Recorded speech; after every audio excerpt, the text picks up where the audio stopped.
नमस्कार दोस्तों, आइए जानते हैं उन 7 कारणों को जिसके कारण मनुष्य बर्बादी के रास्ते पर चला जाता है। पुराण में 7 गलतियां बताई है कंगाल होने की। ये गलती अगर आपने भी करी है तो जिंदगी में कितना भी पुण्य करोगे उसका फल नहीं है। आज की कथा को लिखकर रखना, शायद तुम्हारी जिंदगी संवर जाए। लिंग पुराण में 7 गलतियां बताई है व्यक्ति को बर्बाद होने की।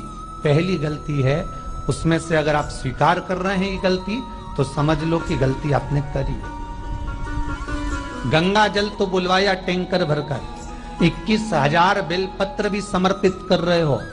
आप मंदिर के अंदर बैठ गए, दर्शन करने वाला आता रहा, किसी को अंदर प्रवेश नहीं दिया।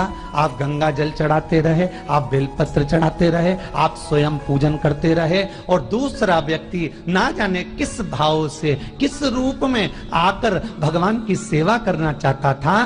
पंडित जी ने आपके चक्कर में उसको जल नहीं चढ़ाने दिया, पंडित जी ने आपके चक्कर में उसको बेलपत्र नहीं चढ़ाने दिया। पहली गलती यह हो गई कि भगवान के भक्त को भगवान से दूर कर दिया गया। अब उठा लो श्रीमद् भागवत कथा।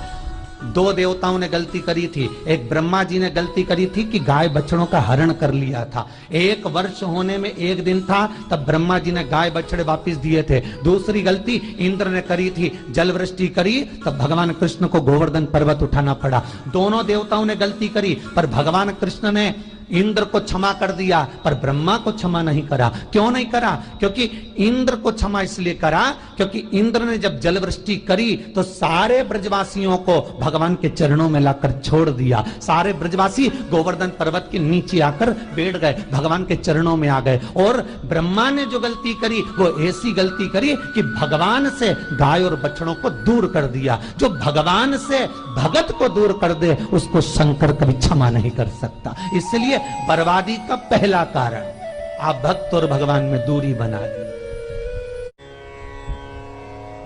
दूसरा कारण, भगवान की जब पूजन कर रहे हो, 21,000 बेलपत्र चढ़ा रहे हो, गंगा का जल चढ़ा रहे हो, चंदन चढ़ा रहे हो, अबीर चढ़ा रहे हो, गुलाल चढ़ा रहे हो, तो तुम्हारे भीतर ये अहंकार, जब तुम पूजन करके उठो तो उठते समय तुम्हारे भीतर अभिमान नहीं होना चाहिए कि मैंने जो अनुष्ठान करा उसके बराबर कोई नहीं कर सकता।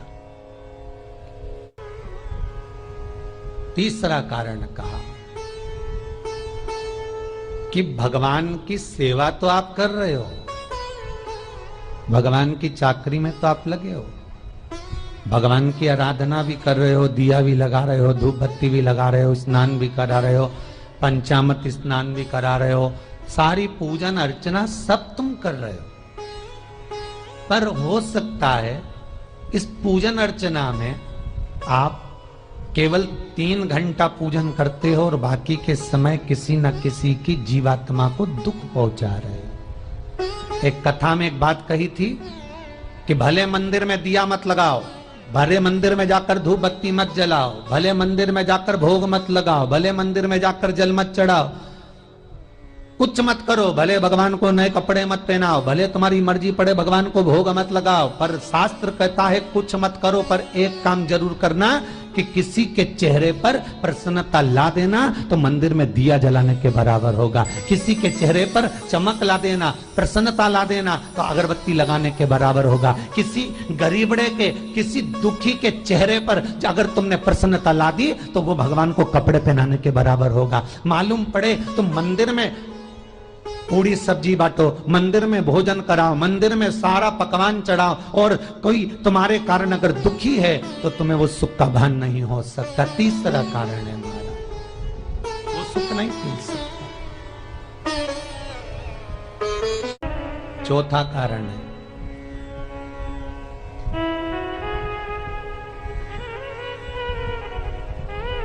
महाराज,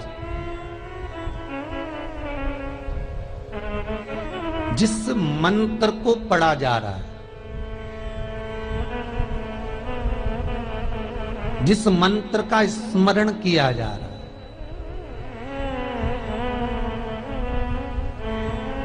जिस भगवान की माला को हम जप रहे हैं, हम पाठ कर रहे हैं,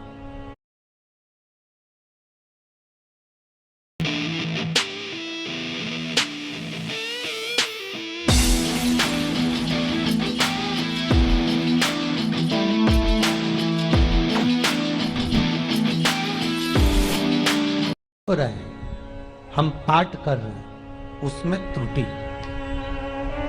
उठा लीजिए दुर्गा सप्तशती। दुर्गा सप्तशती का हिंदी अनुवाद में थोड़ा सा दृष्टांत दिया है, आपको मालूम होगा।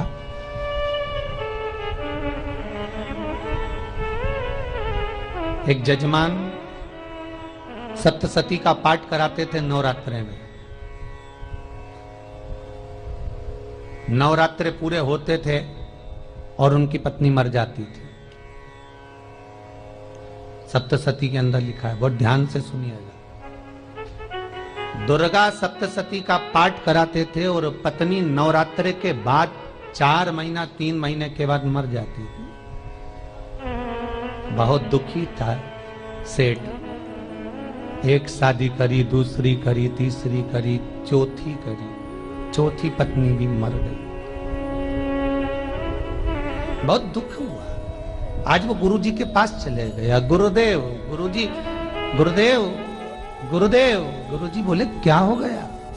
सेठ जी बहुत दिनों के बाद आ रहे हो, क्या बात है गुरुदेव?